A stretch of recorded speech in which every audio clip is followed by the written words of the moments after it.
তো MS Access 2007 এইটো MS অফিচৰ এটা পাৰ্ট হয় যিটোত আমি কি ইউজ কৰো বেসিক্যালি ডাটাবেস মেনেজমেন্ট ডাটাবেস মানে বুজি পোৱা না সাপোজ ধৰা এটা স্কুল আছে এটা স্কুলৰ যিমান ষ্টুডেন্ট থাকে সব ষ্টুডেন্ট বিলাকৰ যদি নাম ৰোল নাম্বাৰ ইয়াতো গোটেই ডিটেইলছ নিজৰ নাম mother name class roll number address phone number গোটেই এভৰিথিং যিমানটা ডিটেইলছ আছে এই ডিটেইলছ খিনি যদি ক'বাত আমি এন্ট্ৰি কৰিব বিচাৰো সেইবিলাক ৰেকৰ্ড যদি বহুত থাকে তেতিয়া সেইবিলাক কি কোৱা হয় ডাটাবেস সাপোজ ধৰা আমি সাধাৰণতে এটা যদি টেবিল বনাও টেবিলত কি থাকে এনেকুৱা ধৰা সিৰিয়াল নাম্বাৰ থাকিব তাৰপিছত থাকিব ধৰা নেম তাৰপিছত ধৰা ফাদাৰ নেম থাকিব মাদাৰ নেম থাকিব এড্ৰেছ থাকিব তাৰপিছত ধৰা তোমাৰ কি থাকিব কন্টাক্ট নাম্বাৰ তাৰপিছত ৰোল নাম্বাৰ থাকিব পাৰে তাৰপিছত সেকশন থাকিব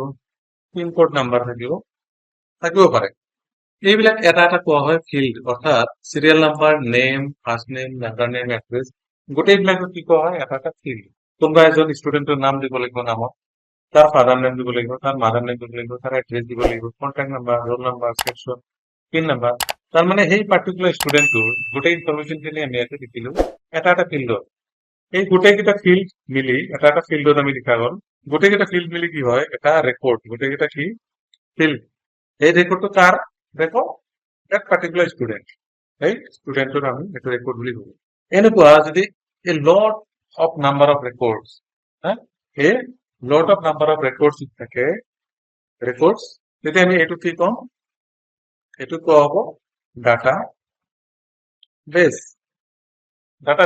তাৰ মানে এটা এটা ডাটা যে আমি এন্ট্ৰি কৰিলো এই ডাটা বিলাকৰ এটা ৰেকৰ্ড বনাই এই গোটেইকেইটা ৰেকৰ্ড য'ত আমি থৈ দিওঁ সেইটো কোৱা হয় ডাটা এনেকুৱা এটা ডাটাবেস সফটওয়্যাৰ আমি শিকিম যেটো ডাটাবেস সফটওয়্যাৰ কোৱা হ'ব MS Access এইটো ডাটাবেস সফটওয়্যাৰ ইয়াতে ডাটাবেস এন্ট্ৰি কৰা হয় সাপোজ তোমাক কোৱা হয় যেটা স্কুলৰ সাপোজ ৰয়েল গ্লোবাল স্কুল আছে গোটেই স্কুলৰ যিমান ষ্টুডেন্ট আছে 2000-5000 ষ্টুডেন্ট আছে গোটেই ষ্টুডেন্ট বিলাকৰ এটা ৰেকৰ্ড বনাব লাগে এটা ডাটাবেস বনাই যে তুমি কি কি তাৰ এই থাকিব পাৰে ফিল্ড গোটেইকেইটা ফিল্ড তুমি সুধিব লাগিব যে কি কি ফিল্ড আমি তাক এড কৰিব লাগিব গোটেইকেইটা ফিল্ড এড কৰি তাৰ ইনফৰমেশন কেইটা কালেক্ট কৰি এই ডাটাবেসত এন্ট্ৰি কৰিব লাগিব তেনেকুৱা এটা ডাটাবেস সফটওয়্যাৰ আছে আমাৰ MS Access এই ডাটাবেস সফটওয়্যাৰত আমি আজি শিকিম যে কেনেকৈ ডাটাবিলাক এন্ট্ৰি কৰে তেতিয়া আমি ইয়াতে ওলাইছো ডাটাবেস সফটওয়্যাৰটো এইটো মাইক্ৰসফট অফিস যেতিয়া আমি সাৰ্চ বাৰত এটা সাৰ্চ কৰিম সাৰ্চ কৰাৰ লগে লগে ইয়াতে MS অফিস বুলি Access বুলি ইয়াতে শো কৰিব এইটো লগে লগে আমি এইটো লোৱাৰ লগে লগে এনেকুৱা এটা ইন্টাৰফেস আহিব ইয়াতে লিখা আছে তোমাৰ ব্ল্যাঙ্ক ডাটাবেস ব্ল্যাঙ্ক মানে খালি তাতে কোনো ডাটাবেস ইয়াতে নাই ইয়াতে কেইটামান ফিচাৰ্স অনলাইন ফিচাৰ্স দিয়া আছে যিবিলাক অনলাইন ডাটাবেস ইয়াতে দিয়া আছে asset contact number issues event marketplace project sales pipeline এই গোটেইকেইটা হল অনলাইনত যদি ডাটা তোমাক লাগে এনেকুৱা ইনবিল্ট বনোৱা ৰেডিমেড যদি ডাটাবেস লাগে ডাটাবেস বিলাক ইয়াৰ পৰা আমি ল'ব পাৰোঁ নাইবা আমাৰ ইয়াতে চোৱা ইয়াতে লিখা আছে ফিচাৰ্স তাত তলত লিখা আছে লোকাল টেমপ্লেট লিখা আছে না লোকাল টেমপ্লেটছ গ'লে এইবিলাক আকৌ আমাৰ এইবিলাক কি থাকে এইবিলাক কোনো অনলাইনত কথা এইবিলাক ডাইৰেক্ট আমাৰ ইয়াতে বনোৱা আছে যেনেকুৱা তোমাক এটা ষ্টুডেন্ট ডাটাবেস যদি চাব খোজো এই ষ্টুডেন্ট ডাটাবেস আমি ক্লিক কৰাৰ লগে লগে ইয়াতে আহিছে ষ্টুডেন্ট অৰ্থাৎ ফাইল নেমটো কি ষ্টুডেন্ট আমি ইয়াতে ক্ৰিয়েট কৰি দিলো ক্ৰিয়েট কৰাৰ লগে লগে ইয়াতে ডাটাবেসটো ওপেন হ'ব ডাটাবেসটো ওপেন হৈছে এই ডাটাবেস কিন্তু আমি ইয়াতে দেখা পাইছো ষ্টুডেন্ট লিষ্ট ইয়াতে লিখা আছে ID first name last name email address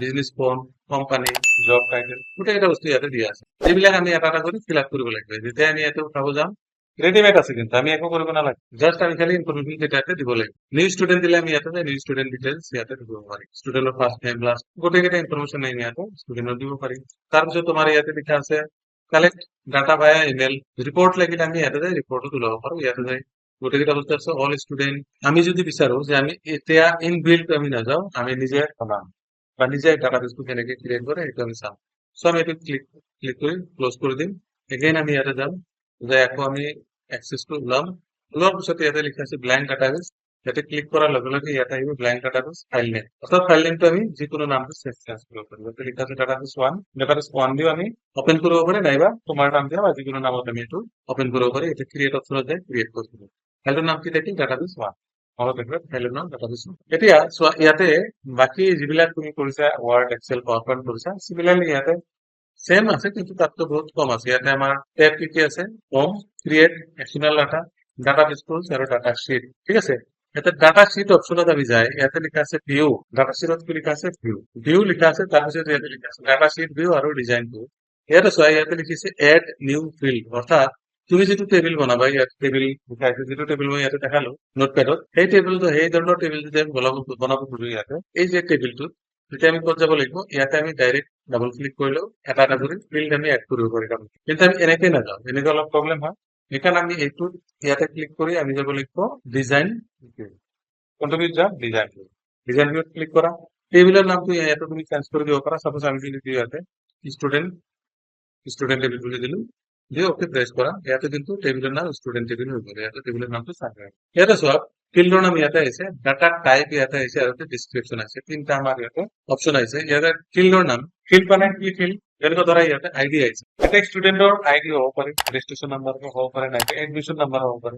ID বাদ যদি আমি ইয়াতে দিওঁ এডমিশ্যন নাম্বাৰ, এডমিশ্যন, যিদিনাখন এডমিশ্যন ল'ব সেইদিনাখন তাৰ এডমিশ্যন নাম্বাৰটো দিব। যেনেকৈ ধৰা 001/2024, হ্যাঁ না 2024 এডমিশ্যন লৈছে, সেইটো দি এডমিশ্যন নাম্বাৰটো ইয়াতে দিব পাৰে। আৰু ইয়াতে লিখা আছে অটো নাম্বাৰ, ইয়াতে হৈছে ডাটা টাইপ, অৰ্থাৎ এই ফিল্ডৰ ভিতৰত যিটো ডাটা আমি এন্ট্ৰি কৰিম, যিটো ডাটা আমি ভৰাম, এই ডাটাটো কেনেকুৱা টাইপৰ ডাটা? এই ফিল্ডত যে ভৰাম এডমিশ্যন নাম্বাৰ, দ্বিতীয় থাকে এডমিশ্যন নাম্বাৰ, এডমিশ্যন নাম্বাৰৰ তলত তুমি কি নাম্বাৰ দিবা? নাম্বাৰ দিব পাৰা। স্কুলৰ নাম শৰ্টত দি অব্লিক 001 দিব পাৰা। নাইবা তুমি এনেকে দিব পাৰা 1 2 3 সিৰিয়াল আই। যদি সিৰিয়ালি লাগে তেতিয়া আমি ইয়াতে অটো নাম্বাৰ দিম। অটো নাম্বাৰ মানে অটোমেটিক্যালি নাম্বাৰবিলাক এটা এটা কৰি জেনাৰেট হ'ব। আমি কোনো নাম্বাৰ এড কৰিব নালাগে। যদি আমি নিজে এড কৰিব যাওঁ তেতিয়া কিন্তু ইয়াতে অটো নাম্বাৰটো আমি দিব নোৱাৰো। তো এনেকুৱা ধৰণৰ বহুত ডাটা টাইপ ইয়াতে লিখা আছে। এটা হৈছে auto number, text, memo, number, data, date and time, currency. ইয়াতে টেক্সট মানে হ'ল টেক্সট, যিবিলাক ডাটা আমি টেক্সটত লিখো, এ বি চি ডি লিখো। টেক্সট নাম্বারও কিন্তু টেক্সটের ভিতৰত পৰে, অৰ্থাৎ কিবোৰ্ডে থাকা এই যে এই কিটা, অৰ্থাৎ নাম্বাৰ আৰু টেক্সট দুটা মিলি টেক্সট বুলি কোৱা হয়। মেমো মানে হ'ল গোটেইকেইটা কিবোৰ্ডৰ, ধৰা এই যে লেটাৰ থাকিব, নাম্বাৰ থাকিব, এই যে ক্যাৰেক্টাৰ বিলাক থাকিব, স্পেশাল ক্যাৰেক্টাৰ সব লৈ কি হয়, ঠিক আছে? যেনেকুৱা কেতিয়াবা কোনো এড্ৰেছ যদি আমি লিখিব যাওঁ বাহিৰৰ, ফৰেন কান্ট্ৰি বা আমাৰ আদাৰ যিবিলাক ষ্টেট আছে, সিহঁতৰ বহুত ষ্টেট এনেকুৱা আছে, ডেছ, হাউচ নাম্বাৰ 10 বা কিবা এনেকুৱা ধৰণৰ টাইপৰ থাকে। তেতিয়া কিন্তু আমি মেমো দিব লাগে, য'ত আমাৰ সব থাকিব পাৰে, স্পেশাল ক্যাৰেক্টাৰ থাকিব পাৰে, নাম্বাৰ থাকিব পাৰে, টেক্সট থাকিব পাৰে, সব থাকিব পাৰে। এইবিলাক আমি মেমো দিম।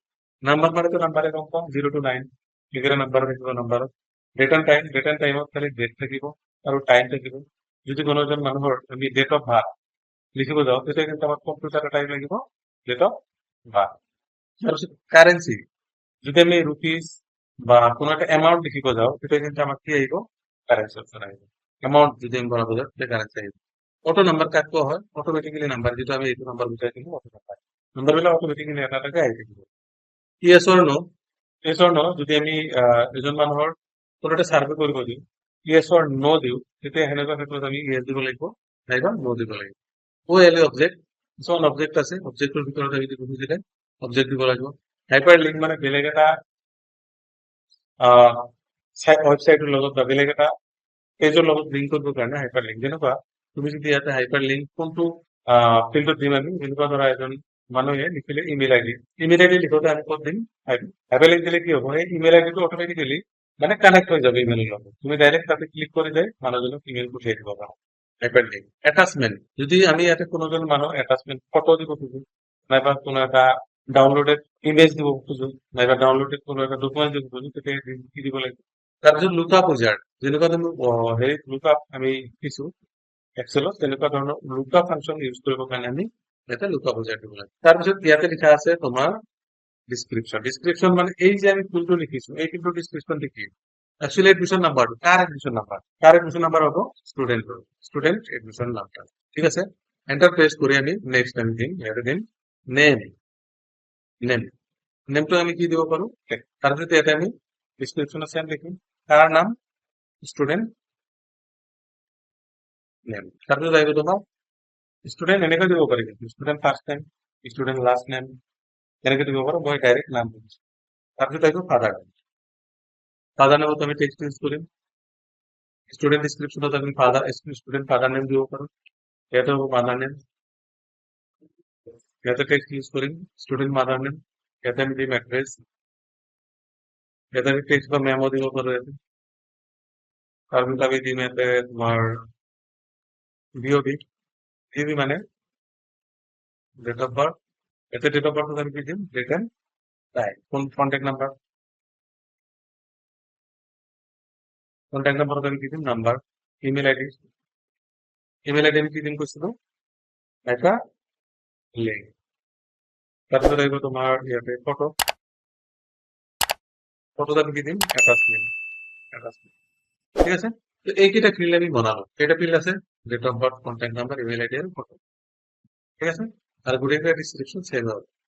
এতিয়া আমি এই যিটো আমি ডিজাইন বনালো, টেবিলটো বনালো, এই টেবিলটোত আমি ডাটা শিট ভিউত গৈ চাব লাগিব। আৰু ইয়াতে ইয়েছ অপশ্যনত ক্লিক কৰক।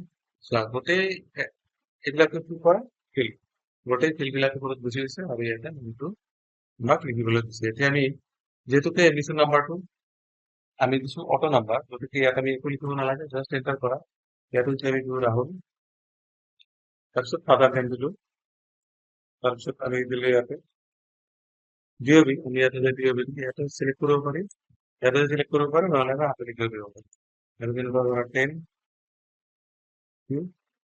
এণ্টাৰ প্ৰেছ কৰিলে কন্টেক্ট নাম্বাৰ ইয়াত আহিব, কন্টেক্ট নাম্বাৰ আমি ইয়াতে দিব পাৰো। এণ্টাৰ প্ৰেছ কৰা, ইমেইল আইডি আমি দিব পাৰো।